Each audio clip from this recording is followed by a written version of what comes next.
დღეს ახალშობილთა სკრინინგის შესახებ ცნობადობის ამაღლების დღეს ზეიმობს მთელი მსოფლიო. 28 ივნისი იმიტომ შეირჩა, რომ ეს არის რობერტ გათრის დაბადების დღე, მეცნიერის, რომელმაც საფუძველი ჩაუყარა ზოგადად სკრინინგის ამ ტექნოლოგიის და ამ მეთოდის აღმოჩენას. სკრინინგი ნიშნავს ახალშობილებში, ბავშვებში დაავადების გამოვლენას მაშინ, როდესაც არანაირი ჩივილი, არანაირი გამოვლენა არ არსებობს.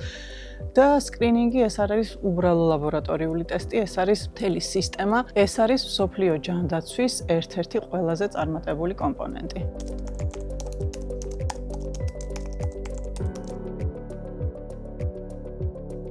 ახალშობილთა სკრინინგი მოიცავს სხვადასხვა დაავადებების აღმოჩენას, დიაგნოსტიკას, ენდოკრინული დაავადებები, გენეტიკური დაავადებები და მეტაბოლური დაავადებები. ზოგადად მეტაბოლური დაავადებები ეს არის დაავადებების ჯგუფი, რომლებიც გენეტიკურია, იმიტომ რომ გენური დაზიანება უდევს საფუძვლად და განპირობებულია ორგანიზმში მიმდინარე სხვადასხვა ბიოქიმიური რეაქციის დაზიანებით.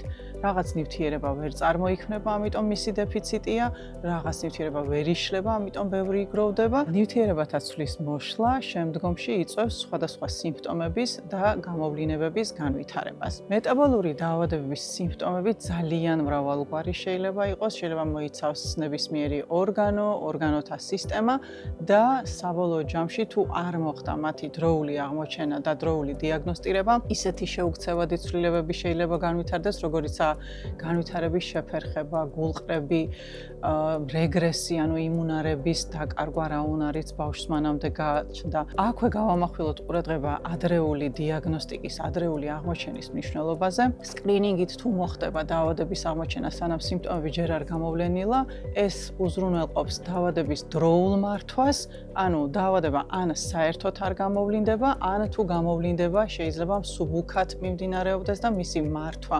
მენეჯმენტი დაიგეგმოს.